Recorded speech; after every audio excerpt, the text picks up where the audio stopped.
जय श्री सीताराम। सर, ऐसा कोई हमें उपाय बताइए जिससे कि हमारा काम गारंटीड हो जाए, बस हमारा काम बन जाए गारंटी के साथ। ऐसा कोई उपाय बताइए। देखो भैया, मैं तो गारंटी नहीं लेता हूं, लेकिन हाँ, कोई है जो आपका काम बन जाए, आपकी सफलता हो जाए, इसकी गारंटी लेते हैं। कोई है ऐसे।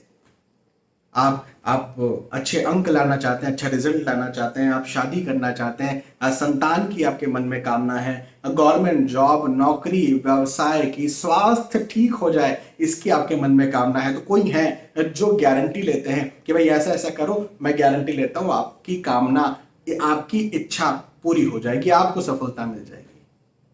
कौन है वो? तो वो जो है, उनका नाम है श्री सत्यनारायण भगवान। जी हाँ, सत्यनारायण जी इस बात की गारंटी लेते हैं कि आपका काम हो जाएगा। मैं आप मन से नहीं कह रहा हूं, ये मैं शास्त्रोक्त बात कर रहा हूं। लेकिन आप में से कई सारे लोग ऐसे होंगे जिन्होंने या तो सुना ही नहीं होगा कि सत्यनारायण जी की कोई कथा है, या जिन्हें पता ही नहीं है कि कैसे की जाती है, या कई सारे लोग कंफ्यूज हैं कि किस प्रकार से करना चाहिए, किस दिन करना चाहिए, क्या विधि होना चाहिए। तो इस बारे में मैं आपको आज के इस वीडियो में बताने जा रहा हूं। जी हाँ, ये मेरा एक्सपीरियंस भी है और फिर शास्त्रोक्त बात भी है कि यदि आप सत्यनारायण जी की कथा किसी कामना को लेकर के करते हैं किसी इच्छा को लेकर के करते हैं, तो वो इच्छा, वो कामना आपकी पूरी होती है। और कोई भी इच्छा हो, ऐसा नहीं कि केवल नौकरी, व्यवसाय, बिजनेस की, स्वास्थ्य ठीक होने की, बच्चों की, परिवार की, जो भी आपकी इच्छा हो, उस इच्छा को लेकर के आप काम करें, आप कथा करें। क्या करना है मैं स्टेप बाय स्टेप आपको यहां पर बताता हूं, जरूर सुनिए और ध्यान से सुनिए। सबसे पहले तो दिन का निर्धारण करना है, कौन से दिन कथा करना, सत्यनारायण जी की कथा करना ज्यादा शुभ होता है। तो मैं कहूंगा सबसे ज्यादा उत्तम जो दिन है वो है पूर्णिमा। जी हाँ, पूर्णिमा के दिन यदि आप श्री सत्यनारायण जी की कथा करते हैं तो इसके ज्यादा फल मैंने देखे। हालांकि गुरुवार का दिन भी ऐसा हो सकता है जिस दिन कथा की जा सकती है। जैसे मान के चले आज आप इस वीडियो को देख रहे हैं, आपकी इच्छा हुई कि अब मुझे कथा करना है, लेकिन मान के चले ऐसे समय पे आज इस वीडियो को देख रहे होंगे जब अभी 1-2 दिन पहले ही पूर्णिमा गई है, तो आप पूर्णिमा आने में तो 1 महीना लग जाएगा। तो अब 1 महीने बाद कथा करेंगे, तो आप सोच रहे हैं जल्द से जल्द कथा करूं, तो जो भी पास में गुरुवार आ रहा है, जो भी थर्सडे आ रहा है, उस दिन फिर आप कथा की शुरुआत कर दीजिए, व्रत की शुरुआत कर दीजिए। कैसे करना है मैं आपको समझाता हूं, कितनी कथा करना है यह भी मैं आपको बताता हूं। देखिए, सबसे पहले तो जैसे मान के चले कल आपको कथा करनी है, हाँ, तो आज आप श्री सत्यनारायण जी से मन में यह प्रार्थना करें कि हे सत्यनारायण भगवान, मेरी ये कामना, इच्छा तो बोलना पड़ेगा ना, बोलना तो पड़ेगा, आपको जो चाहिए वो श्री सत्यनारायण जी से बोलना पड़ेगा। ये बहुत अच्छा होगा कि आपके घर में श्री सत्यनारायण जी की फोटो आप जरूर ले आए। यदि नहीं है तो एक दिन पहले सत्यनारायण जी की फोटो जरूर आप लेकर के आ जाए। हाँ, श्री सत्यनारायण जी से प्रार्थना कीजिए, उनसे अपनी कामना, अपनी इच्छा, आप जो चाहते हैं वो विश कहिए और कहिए कि मैं कल से आपकी कथा कर रहा हूं, कल से आपका व्रत कर रहा हूं, आपके नाम पर व्रत कर रहा हूं, प्रभु मेरा ये काम बना देना प्लीज। भाव बस से कृपा निधाना, भाव के बस में है प्रभु। ठीक है। अब अगले दिन क्या करना है? अब आप सुबह उठे, अब आज के दिन आपको रखना है व्रत। अब व्रत का मतलब ये नहीं है कि आप दिन भर भूखे ही रहें। यदि भूखे रह सकते हैं तो ठीक है, लेकिन आजकल क्या हो गया ना कि बहुत सारे लोगों को बहुत सारी प्रॉब्लम्स हैं और भूखे रहते हैं तो कहीं ना कहीं कुछ इश्यूज हो जाते हैं, समस्याएं हो जाती हैं। जैसे कोई डायबिटिक पेशेंट है, वो भूखा नहीं रह सकता दिन भर, तो फल फ्रूट आप खा सकते हैं। ऐसी चीजें जो तली गली नहीं है या जो उपवास में खाई जाती हैं, वो चीजें आप खा सकते हैं। आजकल उपवास जो है बड़ा बड़ा अलग सा हो गया है। उपवास होता है तो एक बड़ा थाल सज जाता है, उपवास की थाली। तो वो कुछ सोचकर मुझे बड़ी हंसी आती है कि उपवास भी है और फिर बड़ी उसकी थाली भी है। तो ऐसा दिखावटी उपवास ना करके फल फ्रूट आप खा सकते हैं। फल फ्रूट खाइए या ऐसी कुछ चीजें खाइए जो कि सात्विक हो। तो इस दिन जो है, जिस दिन आप व्रत कर रहे हैं, जिस दिन आप कथा करने वाले हैं, उस दिन यदि आप उपवास रखते हैं तो ज्यादा बेहतर होता है। दिन के वक्त सुबह यदि 12 बजे के पहले आप कथा कर लेते हैं तो बहुत अच्छा है। अदरवाइज शाम के 4 बजे, 5 बजे, 6 बजे भी कथा की जा सकती है, लेकिन सुबह ही अधिकतर कथा करना चाहिए। अब इस दिन आपको अपने पान के पत्ते, केले के पत्ते यदि अवेलेबल हो जाए तो वो, और आम के पत्ते, आम का जो वृक्ष होता है ना उसके पत्ते आप अपने घर में लेकर के आइए। हो सके तो आपके जो गेट हैं, आपके जो मेन डोर हैं, उन डोर्स पर वो पत्तों को जरूर लगाइए और एक ऊंचा स्थान बनाइए जहां आप कथा करने वाले हैं, वहां सत्यनारायण जी की फोटो उस जगह पर रखिए। उस जगह पर नीचे पीला वस्त्र जरूर बिछाइएगा, ये ध्यान रखिएगा। पीला वस्त्र बिछा करके सत्यनारायण जी की फोटो रखिए। फोटो को केलों के पत्तों से यदि आप टिका करके रखें तो बहुत अच्छा होगा, नहीं तो आम के पत्तों से आप टिका करके रखें। पान के पत्ते जो आप लाए हैं उससे आप कलश बना करके सत्यनारायण जी के सामने रख दें। मुझे लगता है कलश बनाना तो सबको आता होगा। घी का दीपक भी अवश्य लगाएं, जरूर लगाएं। यदि आपको अगरबत्ती या कोई धूप बत्ती जो कि सात्विक हो, नेचुरल हो, यदि आपको जमती तो ठीक है, नहीं जमती तो कोई बात नहीं, वो जरूर रखें। अब पता है कई सारे लोग जो हैं वो पंडित जी को भी बुलाते हैं, कथा करवाते हैं। बहुत अच्छी बात है, बिल्कुल पंडित जी को बुला करके आप कथा कर सकते हैं। लेकिन यदि आप पंडित जी को नहीं बुला रहे हैं तो फिर मैं यह विधि बता रहा हूं जो आपको करना है।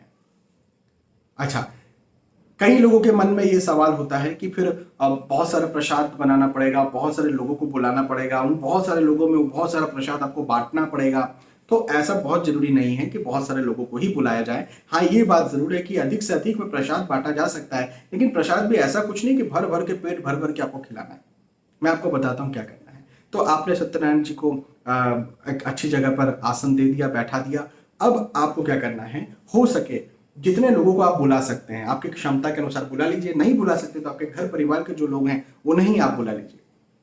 और यदि वो भी अवेलेबल नहीं है तो आप ही ठीक, आप ही अकेले जो सत्यनारायण जी की पोथी है, मुझे लगता है कि आप पोथी खरीद लेंगे, आपके घर में होगी सत्यनारायण जी की किताब जो होती है, कथा की किताब होती है। यदि नहीं है तो एक दिन पहले इसे भी खरीद लीजिएगा। वो किताब आप पढ़ना शुरू कर दीजिए। दिया लगा लिया, अब आप आसन पर बैठिए और वो किताब पढ़ना शुरू कर दीजिए। किताब पूरी पढ़ ली, लास्ट में जो है वो आरती होती है। तो श्री सत्यनारायण भगवान की घंटी लेकर के अच्छे से आरती उतारिए।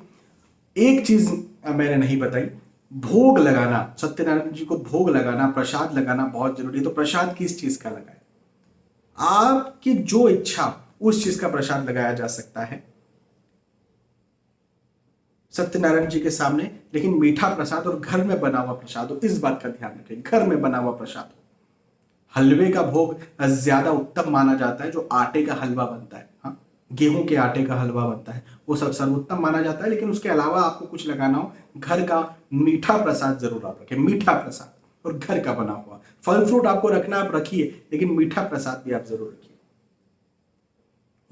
वो आपने रखा और उसके बाद में फिर आपने कथा करना शुरू की। आपने कथा कर ली, आपने आरती की, अब आपने भोग लगाया और श्री सत्यनारायण जी से कहा, प्रभु ये भोग ग्रहण कीजिए, मैंने इस उद्देश्य से, इस विचार से, इस कामना से ये कथा की, प्रभु मेरा ये काम कर देना। और फिर अब आपको क्या करना है कि वो प्रसादी सबसे पहले तो जो है अपनों को बांटना है, अपनों को देना। आपके घर परिवार में कोई होंगे तो उन्हें दे दीजिए। अड़ोस पड़ोस में यदि आप दे सकते हैं तो छोटी छोटी पुड़िया बना लीजिए, छोटी छोटी पुड़िया में जो है वो प्रसाद आप अड़ोस पड़ोस में दे आइए। जितनों को आप प्रसाद बांटेंगे ना, जितनों को प्रसाद बांटेंगे, आप ये समझिए कि उतने आपकी परेशानियां कम होने वाली है, उतने आपके डिले, उतनी आपकी देरी कम होने वाली है। और ज्यादा प्रसाद नहीं बांट सकते तो कोई बात नहीं। और फिर अब जो है, चूंकि आपका उपवास था, तो अब आप भी थोड़ा सा प्रसाद लीजिए। और जब आप प्रसाद ले रहे हैं तो जो भी आपका भोजन है जो आप आज करने वाले हैं, एक टाइम करेंगे या फलाहार ग्रहण करेंगे या जो भी करेंगे, 2 टाइम करेंगे, जैसा भी, तो अब आप वो फलाहार भी ग्रहण कीजिए। इतना सिंपल सा है, इतना सिंपल सा है। उसके बाद में श्री सत्यनारायण जी को अपना स्थान आप दे सकते हैं। और फिर अगली बार, जैसे ये तो एक बार की बात हुई है ना, ऐसे आप या तो हर गुरुवार का प्रण ले लीजिए, हर गुरुवार में करूंगा या करूंगी, हर पूर्णिमा में करूंगा या करूंगी, ऐसा भी प्रण आप ले सकते हैं कि जब तक काम नहीं होता तब तक मैं हर गुरुवार करूंगा या करूंगी। तो हर गुरुवार फिर यही विधि आप अपनाएं। यदि आप पंडित जी को बुला लेते हैं तो पंडित जी सारी आपकी व्यवस्था इसमें कर देंगे। लेकिन पंडित जी को नहीं बुलाते तो जैसा मैंने बताया, सिंपल सा वैसा कीजिए। ये बहुत अच्छा होगा कि जब आप कथा कर रहे हैं, जब आप पोथी पढ़ रहे हैं, जब आप किताब पढ़ रहे हैं, सत्यनारायण जी की कथा पढ़ रहे हैं, उस समय आपके घर परिवार वाले बैठे हों, वो सुन रहे हों, तो ये ज्यादा और ज्यादा अच्छा होगा। लेकिन नहीं सुन पा रहे हैं, किसी वजह से व्यस्त हैं, तो कोई बात नहीं, आप ही बोल रहे हैं, आप ही सुन रहे हैं, चलेगा, ये भी चलेगा। जी हाँ, कई सारे लोग कंफ्यूज रहते हैं कि ऐसा करने से कोई दिक्कत तो नहीं होगी। नहीं जी नहीं, कोई दिक्कत नहीं होगी, आप अकेले भी कीजिए ना, कोई समस्या नहीं है। लेकिन ये बात जरूर ध्यान रखिए कि प्रसाद खुद भी खाइए, खुद भी ग्रहण करना है। प्रसाद ऐसा नहीं कि दूसरों को खिला दिया, खुद ने ग्रहण नहीं किया, खुद भी प्रसाद ग्रहण करना है, धूप देना है, माथा टेकना है, कोई गलती हो तो उसकी लास्ट में क्षमा भी मांगना है। आपने क्षमा मांगी और उसके बाद में सत्यनारायण जी को अपनी जगह आपने दे दी, धन्यवाद दिया, फिर अगली बार फिर इसी प्रकार से व्रत किया, अधिक से अधिक लोगों में प्रसाद बांटा, खुद भी प्रसाद ग्रहण किया, वो कथा की, व्रत रखा, उपवास रखा, और फिर देखिए आपका काम किस तरह से बनता है।